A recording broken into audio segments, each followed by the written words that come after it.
ભક્તજનને દિલે ધરીને દયા. ગીતા ચારુ ચરિત્ર ગાન કરવા જેને કરુણા કરી, વંદુ મંગલ મૂર્તિ ઉરધરી સર્વોપરી શ્રી હરિ. જેના દિવ્ય સુદિવ્ય જે ચરિતમાં વિલસી હરિ તો રહ્યા, સંબંધે થઈ શૂન્ય જે વિચરતા દાસત્વ ધારી રહ્યા. આપે અક્ષર સુખ ભક્તજનને સુહૃદ બની સર્વદા, એવા સ્વામી પ્રબોધ દાસ ગુરુને ભૂલકા સહુ સેવતા. સજાનંદ સ્વામી મહારાજની જય. ગુરુ હરિ હરિપ્રસાદ સ્વામીજી મહારાજની જય. પ્રગટ ગુરુ હરિ પ્રબોધ સ્વામીજી મહારાજની જય. હરિ પ્રબોધમ પરિવારની જય જય જય. દાસના દાસ થવાની જય જય જય. હરિસેનાના સૌ ભૂલકાઓને મારા અંતરના જય સ્વામિનારાયણ. આજે સૌ ઓલ ઓવર યુકેના હરિસેનાના સૌ કિડ્સ, સૌ યુવકો, બાળકો, સૌ ભૂલકાઓ આજે ભેગા મળીને શિબિર કરી રહ્યા છે, આનંદ કરી રહ્યા છે. સૌના પેરેન્ટ્સ પણ પધાર્યા છે, એટલે અદ્ભુત એક સરસ દર્શન થઈ રહ્યું છે. આપણે આજની જે હરિસેનાની આ જે શિબિર રાખી છે, સભા રાખી છે, આપણું થીમ એ છે કે નો ડાયવર્ઝન, નો ડિસ્ટ્રેક્શન. એ ખૂબ જ જરૂરી છે.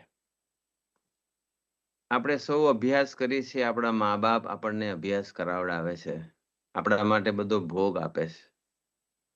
બીજી બાજુ આપણે સૌ હરિપ્રસાદ સ્વામીજી અને આજે પ્રબોધ સ્વામીજી ના સત્સંગ કરીએ છીએ, આપણે એમની સભા ભરીએ છીએ.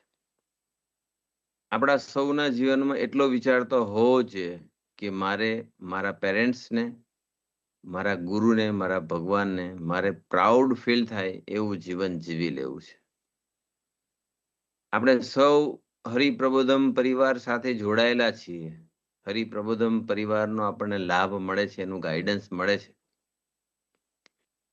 ચિરાગભાઈ પારેખ હોય, સ્મિતભાઈ હોય, ક્રિશ હોય, નિરામયભાઈ હોય કે જેટલા બી આપણા હરિસેનાના જે આપણે બધા કાર્યકર્તાઓ છે, એ આપણી પાછળ દાખલો કરે છે. આપણે એવું જીવન જીવવું છે, એવો સ્ટડી કરવો છે, એવું કરિયર આપણે બ્રાઇટ કરવું છે, અને એવા સંસ્કાર મેળવવા છે જેના ફળ સ્વરૂપે આપણા મધર અને ફાધરને એમ થવું જોઈએ કે I am proud of my son. Prabodh સ્વામીને થવું જોઈએ કે બસ મારો એક હરિપ્રબોધમ પરિવારનો એક અદ્ભુત એક યુવક તૈયાર થઈ ગયો. બસ એમને પણ પ્રાઉડ થવું જોઈએ આપણા માટે. અને એટલા માટે આપણે આ સત્સંગ કરીએ છીએ. આપણને આ સત્સંગમાંથી, આ હરિસેનાની એક્ટિવિટીમાંથી આપણને ઘણું બધું લર્ન કરવા મળે છે. How to study well, how to develop concentration, how to make our career bright, right? How to make our future bright. તો એ બધું ઘણું શીખવા મળે છે. પણ આજની આપણી જે થીમ છે, જે મુદ્દા છે કે નો ડાયવર્ઝન, નો ડિસ્ટ્રેક્શન. કારણ કે આપણે હવે યંગ છે, ટીનેજર્સ છીએ આપણે બધા. ટીનેજર્સ હોય એટલે આપણે આખું બાળકો નથી રહે. આપણે we are no more kids. હવે આપણે બધા ટીનેજર્સ છીએ. આપણે ટીનેજર્સના ગ્રુપને નામ આપ્યું છે હરિસેના. હરિની જે સેના છે, હરિના જે વોરિયર્સ છે, હરિના જે એના આર્મીસ છે, એવા બધા આપણે છીએ. તો આપણા જીવનમાં ડાયવર્ઝન ને ડિસ્ટ્રેક્શન ના આવી જાય એ માટે ધ્યાન રાખવું પડશે. એના માટે સૌથી વધારે ઇમ્પોર્ટન્ટ, કારણ કે શું છે કે તમે સ્ટડી કરો છો, તમારા પોતાને પણ એવો વિચાર છે કે મારે ખૂબ જ સારો સ્ટડી કરવો છે, મારે ખૂબ જ સારું રિઝલ્ટ લાવવું છે, મારે ખૂબ જ સરસ મારું ફ્યુચર, મારું કરિયરને બ્રાઇટ કરવું છે, મારે ખૂબ જ મોટા થઈને મારા મા બાપની મારે સેવા કરવી છે, મારે મારા ગુરુનું ગૌરવ વધારવું છે. એવી ભાવના, એવો વિચાર તમારા બધાના હૃદયમાં છે, મનમાં છે. પરંતુ if we are not alert તો શું થશે? જો આપણે એલર્ટ નહીં રહીએ તો પોસિબિલિટી છે કે આપણા જીવનમાં ડાયવર્ઝન આવી શકે છે. અને ડાયવર્ઝન આવે એટલે ડિસ્ટ્રેક્શન આવે. અને જેને ડાયવર્ઝન ને ડિસ્ટ્રેક્શન આવે મીન્સ કે એની ડેસ્ટિનેશનની ક્લેરિટી ના કહેવાય. જેની ડેસ્ટિનેશનની ક્લેરિટી હોય ને એને કોઈ દિવસ ડાયવર્ઝન ના આવે, એને ડિસ્ટ્રેક્શન ના આવે. પણ જેને અને આપણે ડાયવર્ટ કરે છે, ડિસ્ટ્રેક્ટ કરે છે એવા જે ઓબ્જેક્ટ છે અથવા એવી જે વ્યક્તિ છે અથવા એવી જે કંપની છે, એવા જે ફ્રેન્ડ્સ છે, એનાથી આપણે દૂર રહેવું જોઈએ. We should keep distance. આપણને ડાયવર્ઝન કોણ લાવે છે? એક તો ખરાબ મિત્રો હોય ને એ આપણું ડાયવર્ઝન લાવે છે. બીજું કે આપણે જે બોયસ છે એ બોયઝ જો ધ્યાન ના રાખે તો ગર્લ્સ એનું ડાયવર્ઝન લાવી શકે છે, અને ગર્લ્સ હોય એ જો ધ્યાન ના રાખે તો બોયઝ એનું ડાયવર્ઝન લાવી શકે છે અથવા ડિસ્ટ્રેક્ટ કરી શકે છે. અને એકવાર તમે ડિસ્ટ્રેક્શન આવી ગયું તો પછી તમે કોન્સન્ટ્રેશન નહીં રાખી શકો, અને કોન્સન્ટ્રેશન ગયું તો તમે ગમે એટલું હાર્ડવર્ક કરશો તમારું ધાર્યું રિઝલ્ટ નહીં આવે. એટલા માટે આપણા માટે આ ખૂબ જ જરૂરી છે. આપણે બધા જ જે કઈ જીનિયસ માણસો થઈ ગયા, એ લોકોનું જીવન જોઈએ કે એ લોકોના જીવનમાં ડેસ્ટિનેશનની એટલી બધી ક્લેરિટી હોય કે એ લોકોના જીવનમાં એવું ડિસ્ટ્રેક્શન આવતું જ નહોતું. સ્વામી જેવું બોલે કે જેનો જીવનનો ધ્યેય પાકો હશે ને એ ક્યારેય એ ડિસ્ટ્રેક્ટ નહીં થાય. એ ક્યારેય વચરામત ગરડા પ્રથમ 18 નો લોપ નહીં કરે. પ્રથમ 18 એટલે શું? તો ભગવાન સ્વામિનારાયણે વચનામૃત ગરડા પ્રથમ 18 માં લખ્યું છે કે આપણી જે સેન્સીસ છે, 5 સેન્સીસ ભગવાને જે આપી છે, એ સેન્સીસ છે એનો આપણો ઇનપુટ ઇન્ટેક એ પોઝિટિવ રાખવો જોઈએ. આંખથી આપણે યોગ્ય જોવાનું.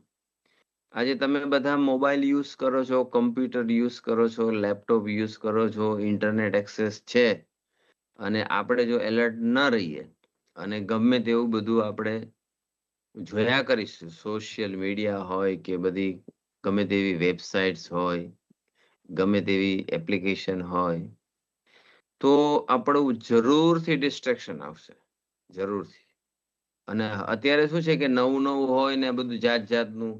તમે લોકો યુટ્યુબ પર શોર્ટ્સ જોયા કરો, તમે ઇન્સ્ટાગ્રામમાં રીલ્સ જોયા કરો, તમે નવા ફ્રેન્ડ્સ બનાવો, નવું નવું કર્યા કરો છો, પણ આપણને ખ્યાલ નથી આવતો.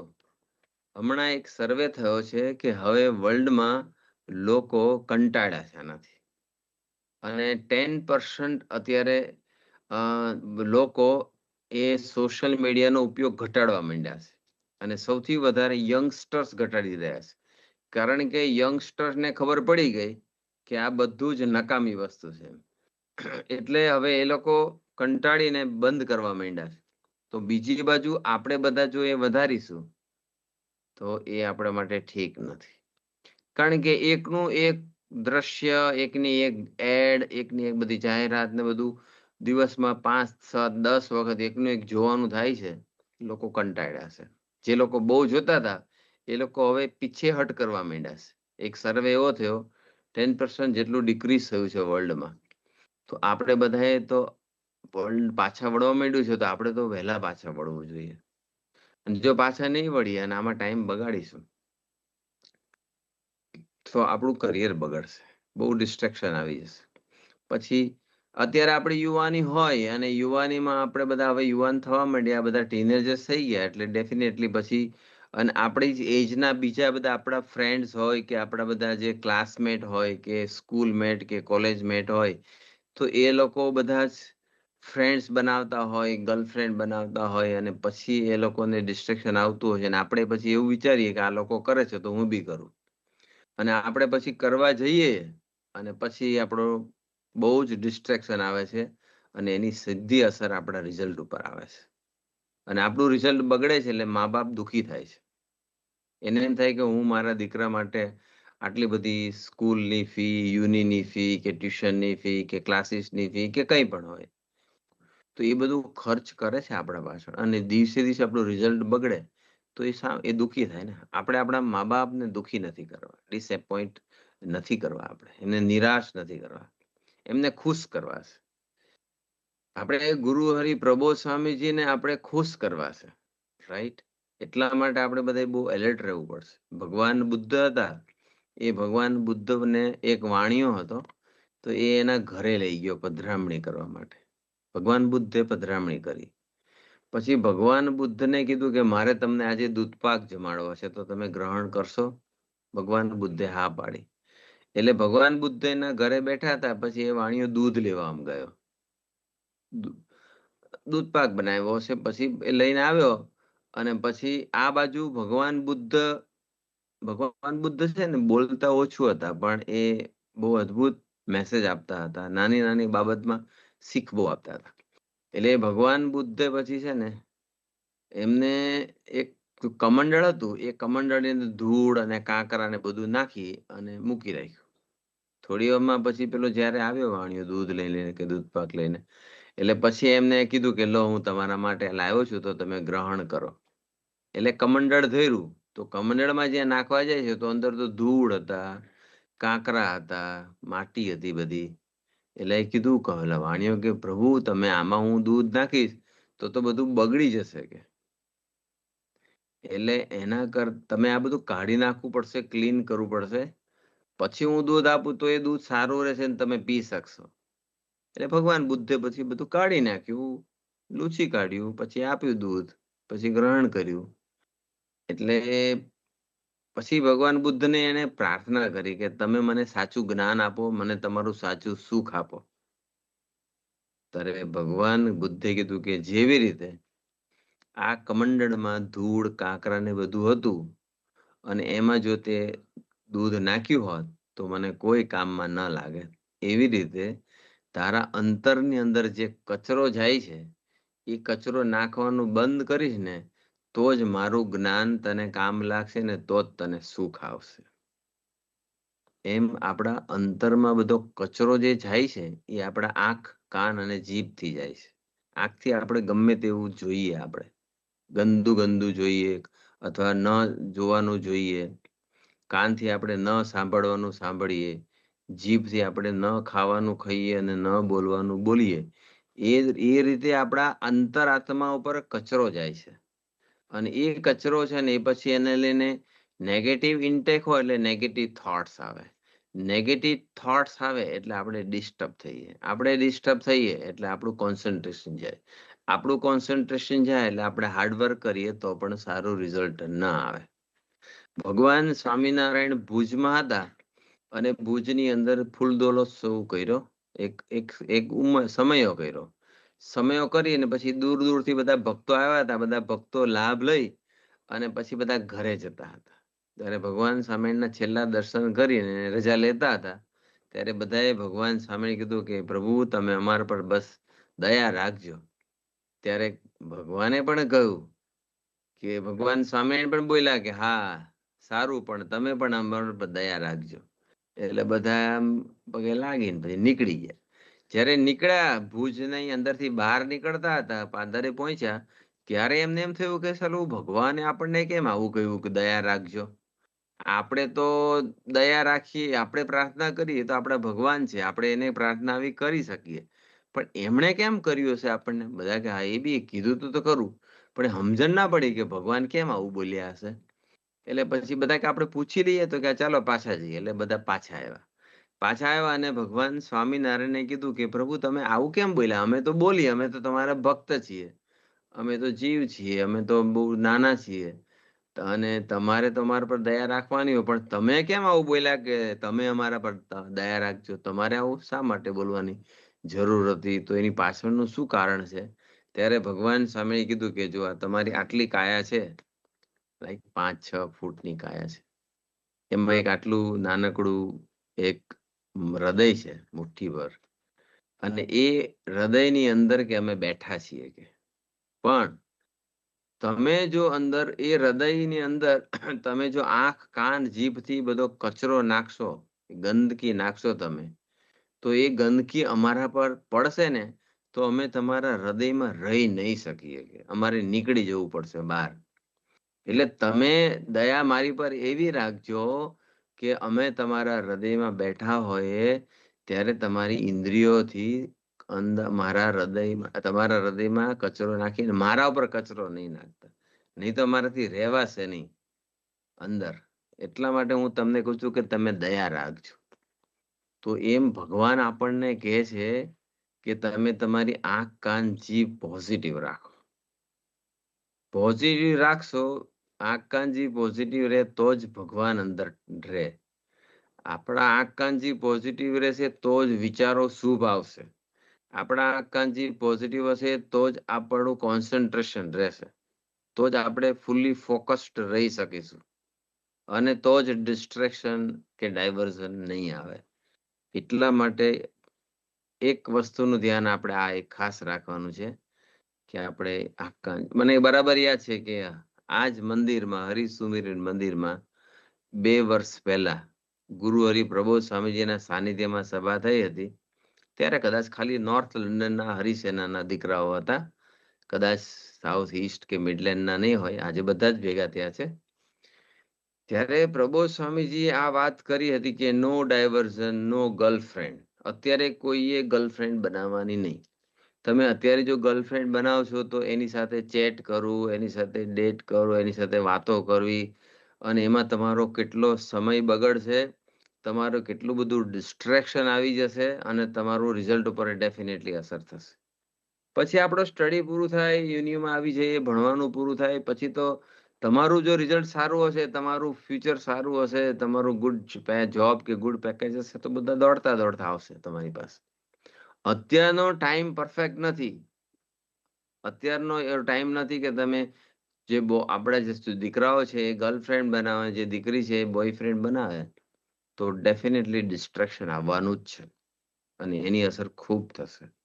એટલા માટે આપણે બધાએ ખૂબ, દુનિયામાં જે જીનિયસ માણસો હોય, થોમસ આલ્વા એડિસન હોય કે આલ્બર્ટ આઇન્સ્ટાઈન હોય, ઇવન એક સ્વામીજી ને એક જેને વર્ષો પહેલા ફેક્સની જે શોધ કરી, જે વ્યક્તિએ, બહુ યંગ હતો એ, 29-30 વર્ષનો યુવાન, એણે ફેક્સની શોધ કરેલી, અને સમહાઉ પ્રિન્સ્ટનમાં કે કોઈ જગ્યાએ મિસિસિપીમાં કે કોઈ જગ્યાએ, આઈ ડોન્ટ નો એક્ઝેક્ટલી, પણ એ સ્વામીજીને સમહાઉ ભેગો થઈ ગયો હતો, કોઈએ ભેગો કરાયો. અને કારણ કે ફેક્સ તો ત્યારે તો ઈમેલ ને બધું ખાસ એવું નહોતું, અને સ્વામીજી બધાને પત્રો લખે તો ફેક્સથી પત્ર લખે, પછી એને ફેક્સ કરી દે, અને પછી સામે ફેક્સ મશીન હોય એમાંથી એનું પ્રિન્ટ નીકળે, એટલે ક્વિક લેટર મળતા હતા. સૌથી પહેલા સ્વામી પોસ્ટ કરતા હતા, પછી કુરિયર સર્વિસથી કરતા હતા, પછી ફેક્સ શોધાયો, પછી ઈમેલ થી કરતા હતા, અને ફાઇનલી પછી હવે તો બધી ટેકનોલોજી સરસ થઈ ગઈ, એટલે હવે તો કોઈ પ્રશ્ન ના રહ્યો. પણ એ ફેક્સની શોધ કરનાર એ સાયન્ટિસ્ટને, એ ઇન્વેન્ટર જે હતો, એને મળ્યા, સ્વામીજી મળ્યા, પછી વાતોચીતો થઈ. પછી સ્વામીજી એને પ્રશ્ન પૂછેલો કે તમારે મેરેજ કર્યા છે કે નથી કર્યા એમ તમે, કારણ કે 29-30 વર્ષ કદાચ થઈ ગયા હતા ને, એટલે સ્વામી પૂછ્યું મેરેજ કર્યા? ત્યારે એને એવું કીધું કે આજ દિન સુધી મને મેરેજ કરવાનો સંકલ્પ ઉઠ્યો જ નથી. આજે તમે કહ્યું ત્યારે આ તમે મને પહેલી વખત આ વિચાર આવ્યો છે, પણ હું મારા અભ્યાસની અંદર કે મારા રિસર્ચની અંદર કે મારું જે ઇન્વેન્શન જે મારે કરવું હતું, એમાં હું એટલો બધો ડૂબેલો હતો કે મને કોઈ એવા નેગેટિવ થોટ અથવા આ બધા આવા વિચારો આવ્યા જ નથી એમ. તો વિચાર કરો કે એને કઈ સત્સંગી નતા, એ તો સાયન્ટિસ્ટ હતા, એ રિસર્ચ કરતા હતા. તો એવી વ્યક્તિ પણ જો ડૂબેલી છે પોતાના ધ્યેયની અંદર, તો એને કોઈ જાતનું ડાયવર્ઝન આવ્યું નહીં, ડિસ્ટ્રેક્શન આવ્યું નહીં. સ્વામીજી બહુ રાજી થઈ ગયા. સ્વામીજીને ખબર પડી કે આને હજુ પરણવાનો વિચાર જ નથી ઉઠ્યો એમ, એવું એ માઇન્ડ એ બાજુ વિચારમાં ગયું જ નથી. તો કેટલા ફોકસ્ડ હશે એમ. એક ડોલ્ટન નામનો સાયન્ટિસ્ટ છે હતો, એ સ્વામીજી એવું કહેતા હતા, પ્રસંગ સાંભળેલો, કે એ પોતાની લેબોરેટરીની અંદર એને વર્ષો સુધી એટલો બધો ડૂબેલો હતો અને એટલું બધું રિસર્ચ કરતો હતો, તો 40 વર્ષનો થયો ત્યાર પછી એને ખબર પડી કે ધરતી પર કોઈ સ્ત્રી નામનું તત્વ છે. કહેતા આવું હોય એમ. તો એ વ્યક્તિ કેટલી ડૂબેલી હશે. અને આપણે અભ્યાસમાં ધ્યાન ના આપવું હોય, અને પછી બીજી બાજુ બધું ગર્લફ્રેન્ડ બનાવી ને બધાની સાથે ચેટિંગ કરું ને બધું કરું ને એમાં આપણો કેટલો ટાઈમ બગડે છે, આપણું કેટલું બધું રિઝલ્ટ બગડે છે. અને રિઝલ્ટ બગડે છે એટલે મા બાપ દુઃખી થાય છે, પ્રબોધ સ્વામીજી દુઃખી થાય છે. આપણા મા બાપ અને આપણા ગુરુને પ્રાઉડ ફીલ થાય, એમને ફીલ આપણે કરાવવું છે. બસ એ રાજી થાય આપણું રિઝલ્ટ જોઈને, એટલા બધા રાજી. તો આપણી જયારે હરિસેનાની સભા હતી અને એમાં પ્રબોધ સ્વામી જયારે વાત કરી હતી નો ગર્લફ્રેન્ડ, ત્યારે જર્મનીથી થોડા ભક્તો આવ્યા હતા.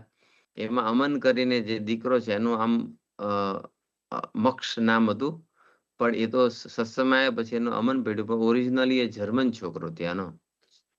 તો એ છોકરો સત્સંગમાં આવ્યો હતો, એટલે એ સત્સંગ એ છોકરો બેઠો હતો અને પ્રભુજી તો ગુજરાતીમાં વાતો કરતા હતા, અને એને ગુજરાતી ના આવડે, એને જર્મન ને ઇંગ્લિશ ફાવે. તો એને પેલા બાજુમાં આપણો એક છોકરો હતો, એ બધું ટ્રાન્સલેશન કરતો હતો લાઈવ.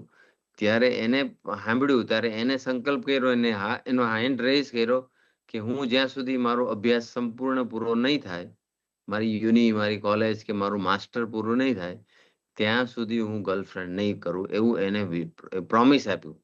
તો પ્રભુ સ્વામીજી એટલા બધા રાજી થયા, એટલા બધા રાજી થયા. તો ત્યાર પછી એક બીજી યુવકોની સભા ધામેચા હોલમાં હતી, બહુ મોટી સંખ્યામાં. એ હોલ તો બે ઉપરની જે બે હોલ હતા પેક થઈ ગયા હતા. અને એમાં પ્રબોધ સ્વામીજીએ ફરી પાછું એમ કીધું બધા યુવકોને કે એક અમારો જર્મનીનો એક દીકરો છે, અને દીકરાએ સંકલ્પ કર્યો છે કે જ્યાં સુધી માસ્ટર પૂરું નહીં થાય અથવા અભ્યાસ પૂરો નહીં થાય ત્યાં સુધી હું ગર્લફ્રેન્ડ નહીં કરું. તો પ્રભુ સાહેબ બહુ રાજી થયા. પછી પ્રભુ સાહેબ કીધું ને ત્યારે કોઈ કીધું કે સભામાં બેઠો છે, તો પ્રભુ સાહેબને ઉભો કર્યો કે ઉભો થા તું કે અહીંયા આવ કે, અને બધાને કે જો આ છોકરાના દર્શન, જર્મન છોકરો છે. બાકી જર્મનીમાં તો બધું ફ્રીડમ ને બધા મન ફાવે તેમ કરતા હોય, પણ આ છોકરો સત્સંગમાં આવ્યો તો એ છોકરાએ સંકલ્પ કર્યો કે મારે કોઈ જ ગર્લફ્રેન્ડ રાખી. અને આજે એના 18-19 વર્ષનો એ થયો છે, તો એ છોકરો આજે પણ એને કોઈ જ ગર્લફ્રેન્ડ નથી. હમણાં મને લાસ્ટ યર જર્મનીમાં મળ્યો હતો, મેં એની સાથે વાતોચીતો કરી હતી, પણ એને નક્કી કર્યું છે કે એ લોકો એકવાર નક્કી કરે ને પછી પાક્કું પકડી રાખે. જ્યારે સમટાઈમ્સ આપણે એવું હોય કે આપણે નક્કી કરીએ કે ના હવે મારે આખા જીભને પોઝિટિવ જ રાખવા છે, નેગેટિવ નહીં રાખવા.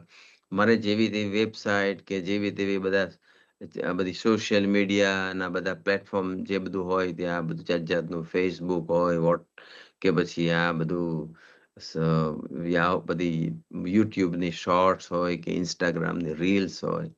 આપણે સમટાઈમ્સ પોઝિટિવ બી આવતું હોય છે, નેગેટિવ બધું આવે એવું નહીં કહેતો, પણ આપણે વિચાર કરીએ કે આપણે પોઝિટિવ વધારે જોઈએ છે કે નેગેટિવ વધારે જોઈએ છે. એ વસ્તુ આપણે શીખવાની છે આ સત્સંગમાંથી. વિવેકી થવાનું, પોઝિટિવ ને પીક કરવાનું, નેગેટિવ ને પીક નહીં કરવાનું, એને બાયપાસ કરવાનું. રાઈટ? તો આવા તો ઘણા પ્રસંગો છે, અને આપણે તો ભગવાનના ભક્ત બન્યા છીએ. તો ભગવાનના ભક્તે તો કેટલું બધું વિવેકી રહેવું જોઈએ. તમે વિચાર કરો કે ભગવાન સ્વામિનારાયણના વખતમાં બી, ગુણાતીતાનંદ સ્વામીના વખતમાં બી એવા ભક્તો થઈ ગયા છે કે જેનું જીવન કેટલું પવિત્ર હતું. સ્વામીજીએ 2-3 આપણા ઘર એક ટીનેજર્સ છોકરાઓ બધા હતા, એને ઇન્ડિયામાં બેઠા હતા અને એની સાથે વાત કરી હતી, જે એવીએમમાં ભણતા હતા. એને સ્વામીજીએ વાત કરી હતી કે હું જ્યારે 11th ભણતો હતો આણંદમાં, ત્યારે મારા ક્લાસની અંદર 7 છોકરીઓ અમે જે આણંદમાં રેવનદાસની ખડકીમાં રહીએ, એમાંની પણ એક છોકરી, 7 છોકરીઓ અમારા ક્લાસમાં હતી. સ્વામી કે 6 મહિના સુધી મેં એ લોકોનું ફેસ નહીં જોયેલું, 6 મહિના સુધી મને ખ્યાલ બી ન હતો કે આ કઈ છે. એમાં અમુક તો અમારા સ્ટ્રીટની અમારી ખડકીની જ હતી, તો પણ અમને ખ્યાલ ન હતો 6 મહિના સુધી. તો સ્વામીજીનું લાઈફ કેટલું વિવેકી હશે, કેટલું ફોકસ્ડ હશે, એમ કેટલું ડિસ્ટ્રેક્શન કે ડાયવર્ઝન વગરનું હશે. રાઈટ? તો એના આપણે દીકરા છીએ, પ્રબોધ સ્વામીજીના આપણે દીકરા છીએ. પ્રબોધ સ્વામીજીનો પણ કેટલો શુદ્ધ સ્વધર્મ છે. રાઈટ? તો આપણે એના દીકરા છીએ, તો આપણે પણ એવું જીવન જીવવું જોઈએ. રાઈટ? ભગવાન સ્વામીના ગુણાતીતાનંદ સ્વામીના વખતમાં શિવલાલ શેઠ હતા, ભક્ત હતા, યુવાન એક છોકરો, અને સત્સંગમાં આવ્યા, બહુ પૈસાવાળા, અને he was the richest person at that time. આખા સત્સંગમાં હી વોઝ ધ રિચેસ્ટ. જાજી વાત નહીં કરતો, એક પ્રસંગ કહી, 2 પ્રસંગ કહીને મારી સેવા પૂરી કરું છું. પણ એ શિવલાલ શેઠ ઘરે હતા, ને એમની સાડી ત્યાં, પછી મેરેજ કર્યા હતા, એમની સાડી આવેલી હતી ઘરે. તો રોજ જમવા બેસે એ બિઝનેસમેન હતા, એની પોતાની પેઢી ચાલતી હતી. આખા સત્સંગમાં સૌથી 9 લાખના આસામી તે વખતે કહેવાતા હતા. 200 વર્ષ પહેલાની વાત કરું છું. તે વખતે 9 લાખ એટલે કે અત્યારને તો 9 અબજ થઈ ગયા. તો એ એટલો બધો પૈસાવાળો માણસ, પણ એના એ સત્સંગમાં આવી ગયા. ઓરિજિનલી એ જૈન, પણ સત્સંગમાં આવી ગયા, સ્વામિનારાયણ થઈ ગયા. તો એ એમના ઘરે એમની સાળી આવેલી હતી અને રોજ પીરસે. પણ એક વખત એવું થયું કે પીરસતી હશે અને પેલી વધારે પીરસવા ગઈ એટલે એમને કીધું કે ભાઈ રહેવા દે. અને જયારે આમ હાથ કરે છે એને પછી એને જુએ છે તો એની સાડી હતી. એને એમ કે રોજ મારા વાઈફ પીરસે છે, પણ એની સાડી. ત્યારે પૂછ્યું કે તું કે તમે ક્યારે આવ્યા? તો કે મને તો આટલા મહિના, અમુક મહિના થઈ ગયા હતા. તો અમુક મહિના પછી પણ એના સાડી ઘરે આવ્યા હતા, તો પણ એ શિવલાલ શેઠને ખ્યાલ નહીં આવ્યો. તો કેટલું એમનું મર્યાદાવાળું જીવન હશે. આ ભગવાન સ્વામિનારાયણ અને ગુણાતીતાનંદ સ્વામીના ભક્ત હતા. તો કેટલું પવિત્ર જીવન. એટલે આપણે પવિત્ર જીવન રાખવાનું. તમે આંખથી ખરાબ જોશો, અપવિત્ર થવાશે. આપણે કાનથી બધું આડવડું સાંભળીશું, અપવિત્ર થવાશે. જીભથી ગમે તેમનું ખાઈશું અને બોલીશું, અપવિત્ર થઈશું. અને ખરાબ મિત્રો રાખીશું તો પણ અપવિત્ર થઈ જવાશે. અને અપવિત્રતા, છેલ્લો એક પ્રસંગ કહીને મારી સેવા પૂરી કરું. એક પ્રાદેશિક સંત હતા અને એ એક યુવકને લઈને પ્રબોધ સ્વામીજી પાસે આવે છે.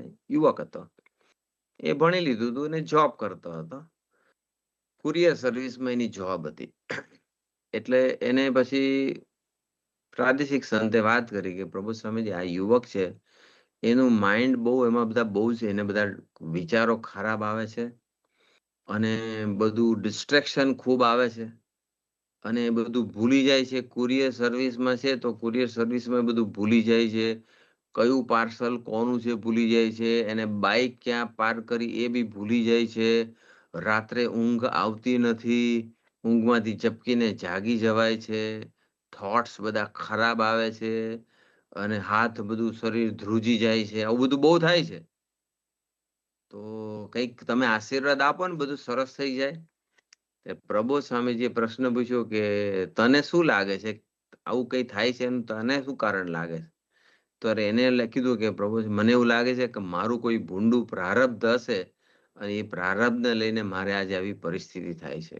મારી મેમરી, મારું ભૂલી જવું, મને ઉડી જવી, ઝપકીને જાગી જવું, ડર લાગવો, આવું બધું થાય છે. પ્રબોધ સ્વામી કે કોઈ તારું પ્રારબ્ધ નડતું નથી. તો પછી પ્રબોધ સ્વામી, આ બધું કેમ થાય છે?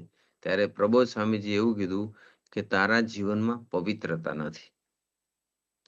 તું આંખ કાન જીભથી ખૂબ, એટલે આટલું પેલા પવિત્રતા નથી, અને એ પવિત્રતા નથી એને લઈને આવું બધું થાય છે.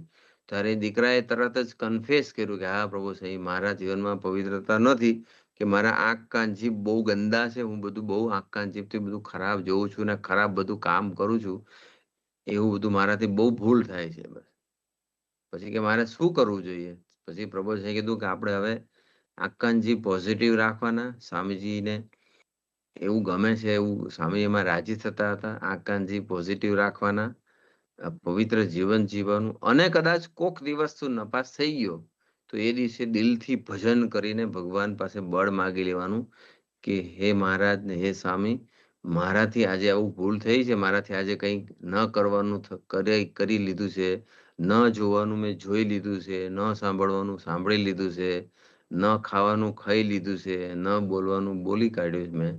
તો હવે મને બળ આપો કે હું ફરીથી આ સેમ મિસ્ટેક હું રિપીટ ના કરું. બસ એવું બળ માગવાનું. આપણી તાકાત નથી તો ભગવાન પાસે બળ માગે. પ્રભુ કીધું કે આવું પાકું રાખજે. બસ પવિત્ર જીવન જીવજે અને કોઈ દિવસ ફેલ જવાય તો રડીને ભજન કરજે. બસ આટલું કરજે એટલે આ પ્રોબ્લેમ સોલ્વ થઈ જશે. તો હવે ડોક્ટર પાસે ગયા હોય તો ડોક્ટર તો શું સોલ્યુશન બતાવે?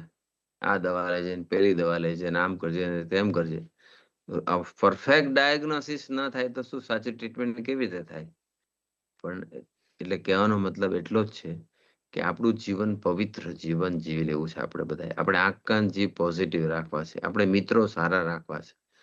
રાઈટ? તો પછી ડાયવર્ઝન કે ડિસ્ટ્રેક્શન આવશે નહીં અને તો પછી આપણે સરસ રીતે સ્ટડી કરી શકીશું, સરસ રિઝલ્ટ લાવી શકીશું અને આપણે પણ આપણું ફ્યુચર બ્રાઇટ કરી શકીશું. આપણા મધર, આપણા ફાધર, એને પણ આમ પ્રાઉડ ફીલ થશે, એ ખૂબ રાજી થશે, એને ગર્વ થશે કે હા મારો દીકરો કેટલો સરસ આવા કન્ટ્રીની અંદર યુકેની ધરતી પર રહેવા છતાં પણ કેટલા બધા સંસ્કારોની વૃદ્ધિ કરે છે મારો દીકરો, કેટલું સરસ રિઝલ્ટ લાવી રહ્યો છે. બાકી આ દેશમાં રહી અને સંસ્કારો સાથે સાથે અભ્યાસમાં પ્રગતિ કરવી એ બહુ અઘરો ટાસ્ક છે. પણ એ આપણા માટે પોસિબલ છે, કારણ કે આપણને હરિપ્રબોધમ પરિવારમાં આપણે રહેવાનું મળ્યું છે. આપણને પ્રબોધ સ્વામીજીની ગોદ મળી છે. આપણને આવા અદ્ભુત સ્મિતભાઈ, સીપી જેવા આપણને એવા ફ્રેન્ડ્સ મળ્યા છે. ક્રિશભાઈ, નિરામાભાઈ ને બધા આપણા જે દરેક જે કાર્યકર્તાઓ છે એ લોકો પણ સરસ આપણને ગાઈડન્સ આપી રહ્યા છે, આપણને સપોર્ટ કરી રહ્યા છે.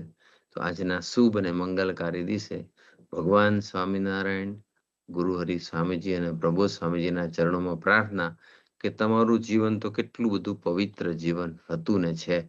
તો અમે તમારા દીકરાઓ છીએ, તો અમારે પણ એવું પવિત્ર જીવન જીવવું છે, તમને રાજી કરવા છે, અમારા મા બાપને રાજી કરવા છે અને અમારે ફ્યુચરને બ્રાઇટ કરવું છે. તો એવું પવિત્ર જીવન જીવવાનું, ડાયવર્ઝન અને ડિસ્ટ્રેક્શન વગરનું જીવન અમારું બને. ફૂલ્લી ફોકસ્ડ થઈને અમે અભ્યાસમાં આગળ વધીએ, ફૂલ કોન્સન્ટ્રેશન સાથે આગળ વધી શકીએ, એ માટે અમને સૌને ખૂબ ખૂબ બળ બુદ્ધિને શક્તિ આપો, એ જ પ્રાર્થના. જય સ્વામિનારાયણ.